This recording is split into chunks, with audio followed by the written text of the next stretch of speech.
Vamos dar início à aula número 11 do curso de Filosofia do Estado. O tema dessa aula será o poder soberano, a vida nua e o estado de exceção em Giorgio Agamben. Como de costume, eu vou começar com algumas breves considerações biográficas para vocês conhecerem um pouco mais sobre esse filósofo italiano, Giorgio Agamben, vivo e produtivo, que além de filósofo tem também uma formação em direito. Ele tem uma carreira assim, acadêmica extremamente vasta, ampla, em diversas instituições, em vários lugares do mundo. Foi professor na Université de Rennes, na França, Haute-Bretagne, isso nos anos 70. Ele dirigiu o Collège International de Philosophie, em Paris, isso de 86 até 93. Ele foi professor também, lecionava seminários com frequência na Université Paris 8, Paris 8. Inclusive, quando eu estive no meu período de estágio de pesquisa de doutorado na França, 2010, 2011, eu cheguei a acompanhar os seminários do Agamben lá em Paris 8. Também foi professor na Itália, em Verona, em Veneza, professor visitante em diversas instituições nos Estados Unidos, na Alemanha, em Berkeley e na NYU, New York University, na universidade também Heinrich Heine, em Düsseldorf, na Alemanha. Enfim, então é um professor, um filósofo com uma carreira extremamente rica e com uma produção também absolutamente impressionante, a quantidade de livros escritos por ele e o impacto também que a obra dele tem, especialmente na área da estética e da filosofia política contemporânea, no campo da filosofia política, especialmente no âmbito dessas reflexões sobre a biopolítica, e no campo da estética, especialmente a crítica e a teoria literária. Bom, um traço também interessante da vida dele, do currículo dele, foi o fato dele ter acompanhado, ainda nos anos 60, o jovem Giorgio Agamben acompanhou os seminários, os cursos de Martin Heidegger na Alemanha. E outro traço também importante da sua produção acadêmica é o fato dele ser o responsável pela edição italiana da obra de Walter Benjamin. Bom, eu vou falar mais sobre alguns traços do pensamento do Agamben a partir de algumas de suas principais obras. Vou segui-las aqui cronologicamente, começando pelo primeiro volume, o primeiro livro que compõe a série do Homo Sacer, que é justamente o livro intitulado Homo Sacer, o poder soberano e a vida nua, que foi publicado originalmente em 1995, mas que teve sua tradução publicada aqui no Brasil. Está aqui a tradução brasileira, está ali a imagem também, pela editora da UFMG em 2002. Esse livro já deu uma projeção bastante grande ao Agamben, fazendo com que ele fosse traduzido em vários lugares do mundo, inclusive aqui no Brasil.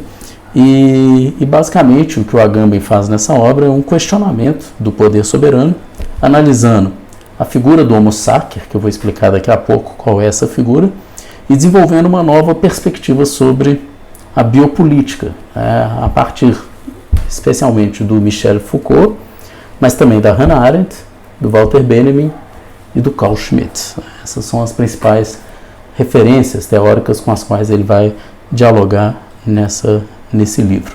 E, basicamente, o Agamben traça uma distinção entre o simples ato de viver, que ele usa a palavra grega para isso, zoé, e a vida formalizada ou politizada, que ele usa o termo grego bios para descrever essa vida politizada, essa forma de vida.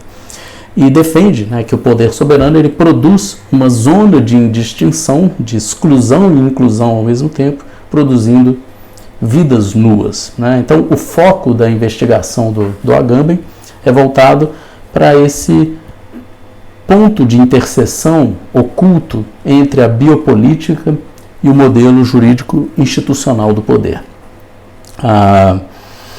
ou seja, a implicação da vida nua na esfera política constitui para Agamben o núcleo originário, ainda que, em geral, encoberto, do poder soberano. Assim, a biopolítica é vista como tão antiga quanto a exceção soberana. A estrutura, então, da exceção é vista como consubstancial à política ocidental. O Homo sacer, então vou tentar explicar esses pontos um pouco melhor. O Homo sacer, na verdade, é uma figura do direito arcaico romano, uma figura que enfim, se tornou, na verdade, bastante conhecida justamente a partir do trabalho do Agamben, mas, enfim, é uma figura que existia no direito romano arcaico, que basicamente consistia em um indivíduo que era declarado Homo sacer, e que, ao ser declarado tal, ele se tornava matável, ou seja, ao mesmo tempo que era insacrificável, porque sua morte não se dava segundo os ritos comuns de punição. Em suma, ele se situava, a partir dessa declaração, fora de qualquer jurisdição, uma vida sacra, para usar o termo que se usava, nua, em total desamparo, destituída de direitos e de cidadania e compelida, assim, a viver em uma espécie de estado de exceção. As figuras que Agamben vai remeter na contemporaneidade, associar essa figura do Homo sacer, são as figuras dos refugiados, os cobaias humanos, os prisioneiros condenados à morte, que aguardam suas condenações, etc.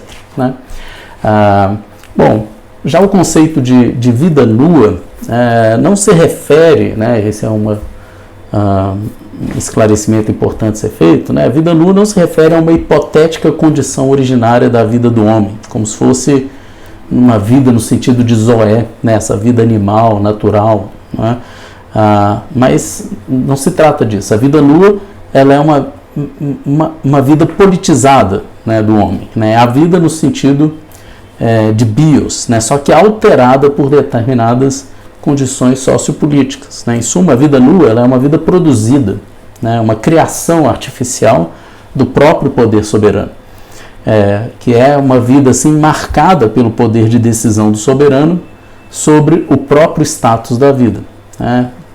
Citando Agamben, desse livro, diz ele: a produção de um corpo biopolítico é a contribuição original do poder soberano. A biopolítica é, nesse sentido, pelo menos tão antiga quanto a exceção soberana. Fim da citação. Então, a noção de Homo sacer, ela se contrapõe e permite ler criticamente os institutos jurídicos, como a noção de cidadania, de povo, de sujeito de direito.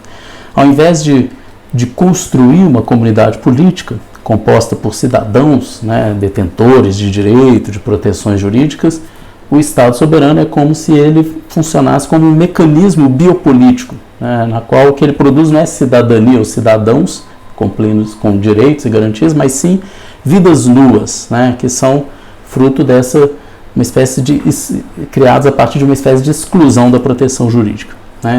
Assim vai se constituindo uma zona que o Agamben vai chamar de um campo. O campo é esse espaço que se abre quando a exceção vai se tornando a regra. Agamben ressalta o significado, inclusive etimológico, da palavra exceção, que significa esse capturado, algo que é capturado fora, que é incluído através de sua própria exclusão. Então, o campo inaugura um novo paradigma jurídico-político. O campo é o próprio paradigma do espaço político, no ponto justamente em que a política se torna biopolítica e o cidadão se confunde com o Homo sacer. Ou seja, uma situação na qual a norma ela se torna indiscernível da exceção. Fica assim explícita a estrutura de bando e de banimento, eu vou explicar daqui a pouco melhor essas noções, que caracteriza o poder soberano para Agamben.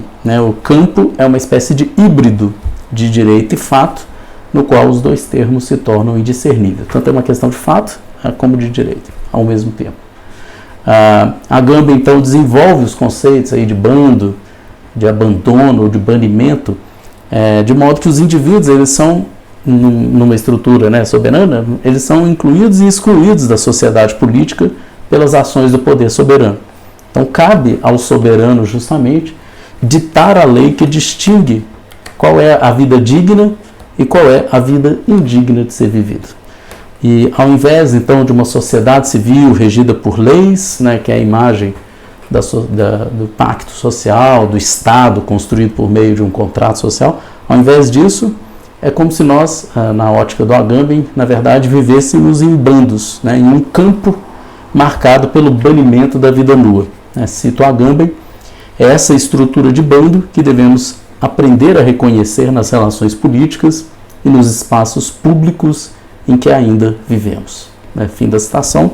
E para concluir essa apresentação das teses do livro Homo Sacer, eu vou ler uma passagem que está na conclusão do livro, capítulo intitulado Limiar, que é o que finaliza a obra, e lá ele faz uma breve síntese das teses principais do livro. Ele diz o seguinte: 3 teses emergiram como conclusões provisórias no curso desta pesquisa. 1. A relação política originária é o bando, o estado de exceção, como zona de indistinção entre externo e interno, exclusão e exclusão. 2. O rendimento fundamental do poder soberano é a produção da vida nua, como elemento político original e como limiar de articulação entre natureza e cultura zoé e bios.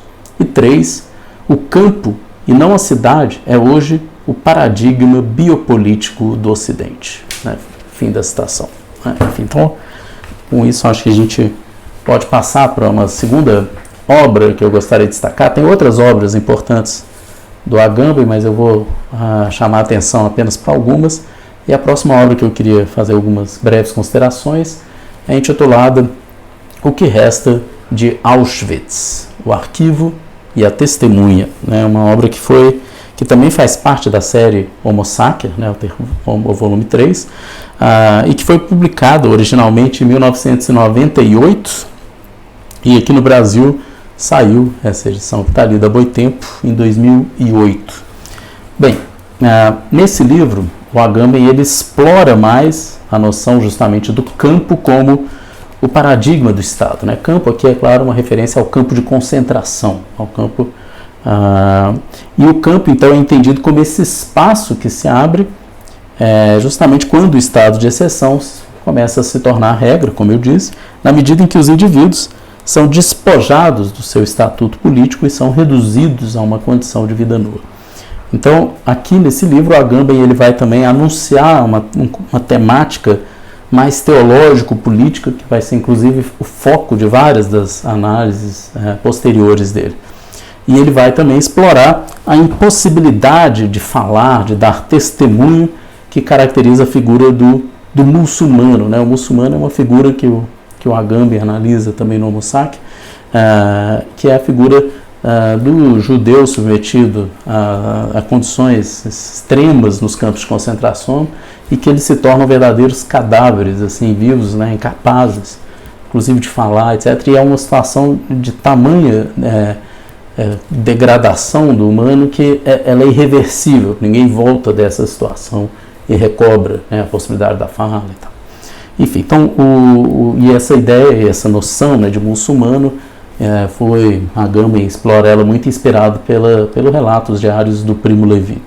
Enfim, o prisioneiro, então, o muçulmano basicamente é esse prisioneiro que abandonou qualquer esperança, vítima de uma terrível desfiguração, completamente desumanizado, um cadáver ambulante no limiar entre a vida e a morte. O muçulmano é uma espécie de não-homem que habita e ameaça todo ser humano. É uma redução sinistra da vida humana à vida nua. Isso funciona como uma espécie de paradigma assim, do que é a política moderna, a soberania. Bom, outra obra que eu vou tratar aqui, mas eu vou deixar para falar mais sobre ela na frente, é o Estado de Exceção, que é o volume 2, número 1 da série Homo Sacer, que foi publicado em 2003 originalmente. Aqui no Brasil saiu já no ano seguinte a tradução pela Boitempo, em 2004, mas como o capítulo que eu selecionei para ser o foco principal dessa aula é justamente o primeiro capítulo desse livro, eu vou deixar então para abordá-lo na sequência, mas obviamente pelo título já dá para saber que ele vai aprofundar a noção de estado de exceção. Bem, Outra obra que eu queria fazer um breve comentário é o livro intitulado Profanações. Está aqui também, um livro que saiu originalmente em 2005 e aqui no Brasil saiu essa tradução que está aí em 2007. É uma coletânea sobre temas de estética, de literatura e filosofia, na qual o Agamben segue as pegadas do Walter Benjamin. Como eu disse, ele foi o responsável pela edição da obra do Benjamin na Itália e é um profundo conhecedor da filosofia do Walter Benjamin, e ele vai basicamente retomar a tese do Benjamin de que o capitalismo seria a religião moderna, que praticamente se apropria de quase todas as dimensões da vida humana. O Agamben vai propor uma tarefa política para a geração futura, que é a profanação do improfanável, ou seja, preciso profanar essa religião capitalista que se apresenta como improfanável. Profanar, lembrando, significa, na ótica do Agamben, devolver ao uso aquilo que foi sacralizado. Bom, quis fazer uma referência rápida a esse livro, só para também pontuar esses ensaios, que são muitos, escritos pelo Agamben, publicados em diversos livros, e que tem um diálogo mais próprio com a teoria literária, muitas vezes com questões estéticas, faz interpretação de obras literárias, enfim. Por exemplo, em Profanações tem interpretações do Kafka. Bom, outro livro que eu gostaria de tecer alguns breves comentários é O Reino e a Glória, que é para uma genealogia teológica da economia e do governo, um livro que saiu originalmente em 2007 e aqui no Brasil a tradução veio em 2011, que também faz parte da série Homo Sacer, é o volume 2, número 2. O Giorgio Agamben, nesse livro, ele procura desvelar o lastro teológico subjacente às categorias secularizadas de governo e economia, jogando uma nova luz sobre as relações entre sacralidade e poder político no Ocidente moderno. O Agamben, ele vai analisar, e aqui eu disse antes que ele depois se direciona muito para questões teológicas, e esse livro é um livro que desenvolve muito esses temas. Ele vai analisar a doutrina da Trindade, a doutrina no seio do pensamento cristão, a divisão entre o Pai, o Filho e o Espírito Santo, que foi introduzida sob a forma de uma economia da vida divina, como um problema de gestão e de governo da casa celeste e do mundo. É assim que esse tema era apresentado no âmbito teológico, e ele está, na ótica do Agamben, na origem de muitas categorias fundamentais da política moderna. Por exemplo, as categorias, a ideia de tripartição de poderes, a noção de mão invisível, do liberalismo, do Adam Smith, e também as ideias de ordem, de segurança e tal. Ele segue nesse livro, em grande medida, os rastros do Foucault, sobretudo dos estudos que o Foucault desenvolveu acerca da genealogia da governamentalidade, e que Foucault vai retornar aos primeiros séculos da teologia cristã, o chamado cristianismo primitivo, e que basicamente Foucault visava entender como o poder moderno ele assumiu o caráter de uma disposição das coisas e de um governo das pessoas, no âmbito aí de uma biopolítica. O Agamben segue essa senda, essa via aberta por Foucault, e escreve um livro extremamente denso. Eu me lembro que eu trabalhei com esse livro na Faculdade de Direito da UFMG por volta de 2016, em um grupo de estudo que eu coordeno na faculdade. Enfim, é uma leitura bastante densa, muito pesada, com referências assim, a muitos temas teológicos que em geral não são muito conhecidos, mas enfim, é um livro então de grande densidade e que desenvolve uma espécie de arqueologia da glória, defendendo que a doutrina trinitária, da Trindade, ela revela o funcionamento e a articulação da máquina governamental. A democracia contemporânea, diz ele, é uma democracia inteiramente fundada na glória, ou seja, na eficácia da aclamação multiplicada e disseminada pela mídia, né? Fim da citação.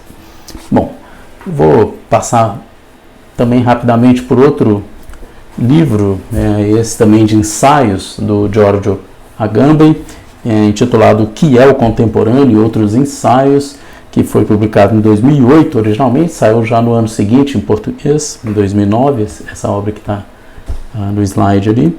E queria chamar a atenção para esse livro, porque Agamben ele nos leva aí a refletir sobre os liames entre passado, presente, futuro, e define a filosofia como amizade, estabelece um diálogo com Aristóteles, com Derrida, etc. Mas tem um ensaio especificamente nesse livro, que é um ensaio que teve grande repercussão, por isso que eu quis fazer referência a ele, que é o texto intitulado O que é um dispositivo, né, que é uma reflexão claramente a partir também do Foucault, da noção de dispositivo, tal como Foucault apresenta nos anos 70, né, e que ele Agamben retomar, vai dar um novo rumo para essa noção, discutir os processos de dessubjetivação, de desconstituição dos sujeitos, e vai dar uma definição mais ampla do que é dispositivo e tal.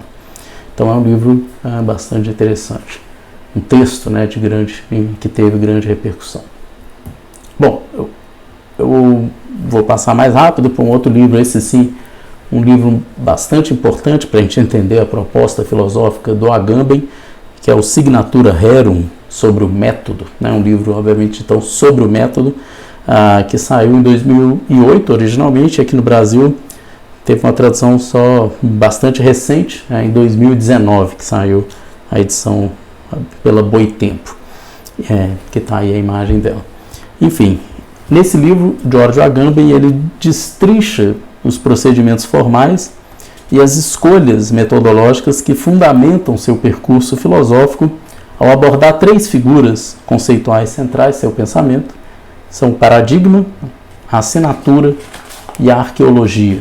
Signatura Rerum pode ser lido assim como uma espécie de outra arqueologia de uma arqueologia, né? Ou seja, lembrando que Foucault, em 1969, ele publicou um livro chamado A Arqueologia do Saber, que era justamente um livro no qual Foucault desenvolveu uma reflexão metodológica. Ele tentava explicitar naquele livro o seu método arqueológico, e ele fez isso se valendo de vários exemplos e comentando e tentando destrinchar as apostas metodológicas que foram feitas, os livros que Foucault tinha escrito nos anos 60, né? Basicamente a História da Loucura, o Nascimento da Clínica e As Palavras e as Coisas. Bom, no caso do Agamben, esse livro ele tem uma perspectiva que é bastante paralela, ou seja, de também tentar explicitar seu método, e para isso ele vai se centrar em algumas noções, né? Por exemplo, a noção de origem, arqué, é absolutamente central, né? É tomada por Agamben como uma assinatura, né? O que é isso? A arqueologia é entendida como a ciência das assinaturas, né? O que é isso? Né? Quando o arqueólogo, o arqueólogo ele deve se dar conta que o objeto histórico, porque o arqueólogo é aquele que vai fazer esse tipo de investigação de objetos históricos, esse objeto histórico nunca é dado de um modo neutro, né? Ele é sempre acompanhado, diz Agamben, de um índice ou de uma assinatura que constitui como que uma imagem, né, daquele objeto. Ele determina e condiciona temporalmente a legibilidade, né, o modo como ele pode ser lido, tomado, compreendido. A arqué, então, seria essa assinatura ou índice, é justamente o que constitui todo objeto histórico como imagem, como um ponto de insurgência em relação com o devir histórico, né? Algo que nunca está preso ao passado, que está sempre em um devir. Bom, então é uma obra assim, também muito densa e que tenta explicitar, na qual, né, Agamben tenta explicitar seu método. Bom, e por fim, o último livro do Agamben que eu queria fazer aqui uma apresentação também bem breve, é o Uso dos Corpos, que também faz parte da série do Homo Sacer, é o volume 4, número 2. Na verdade, é uma série, né, composta por 8 livros, a série Homo Sacer, e o Uso dos Corpos se propõe a ser a dar um fechamento nessas investigações arqueológicas, esses 8 volumes do Homo Sacer. É intitulado volume 4, mas é porque tem 4, 2, 2, 1, 2, é uma numeração um tanto confusa.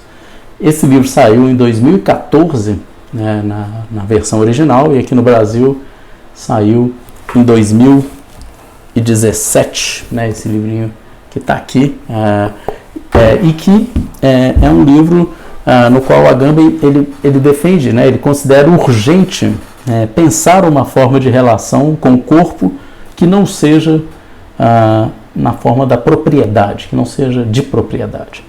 Então, ele vai pensar assim, um paradigma para a reinvenção do comum, repensando a noção do sujeito, né, e reelaborando a ontologia ocidental e também explorando o conceito de forma de vida. Né? Então, talvez o livro mais ambicioso, dá para ter uma dimensão da ambição filosófica da Agamben.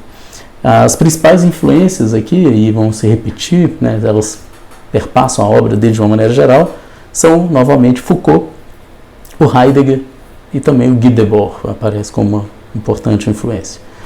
E o conceito de ação é substituído basicamente pelo de uso, né? E o de trabalho é substituído pelo de inoperosidade e o de poder constituinte pelo de uma potência destituinte, né? E o Agamben propõe uma nova vida política que rompe com os impasses destrutivos do pensamento ocidental, né? Então essa obra se propõe a ser também uma abertura para a emergência de novas formas de vida.